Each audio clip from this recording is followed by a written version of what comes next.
Hello बच्चों, let's say this question.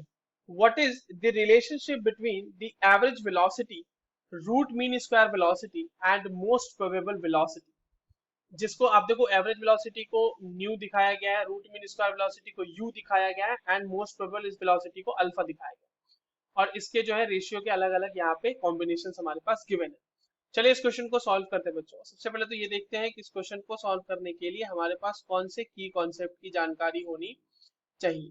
देखो ये जो है हमारे पास मॉलिक्यूलर स्पीड्स का क्वेश्चन है। मॉलिक्यूलर स्पीड्स या types of velocity, types of molecular speeds कह सकते हैं, टाइप्स ऑफ मॉलिक्यूलर वेलोसिटी कह लो। ठीक है, तो आपके पास तीन है, average, root mean square and most probable. ठीक है, इन सब की वैल्यूज देखते हैं कैसे क्या होती है। अगर आप एवरेज स्पीड की बात करो, एवरेज, तो ये होता है, इसका फॉर्मूला होता है बच्चों 8√8 RT अपॉन पाई एम। और इसे हमें क्वेश्चन में कहा गया है, ये कहा गया है न्यू। ठीक है, दूसरा हमारा क्या है, रूट मीन स्क्वायर वेलोसिटी। तो अगर हम आरएमएस की बात करें, वी आरएमएस की बात करें, तो this is equals to √3 RT upon M. और ये जो है हमें दिया गया है यू, ठीक है, क्वेश्चन में। और तीसरा है हमारे पास अल्फा, जो कि हमारे पास एवरेज वेलोसिटी है and average velocity, sorry, most probable velocity है अल्फा की वैल्यू, मोस्ट प्रोबेबल वेलोसिटी। तो ये वैल्यू हो जाती है बच्चों √2 RT अपॉन एम।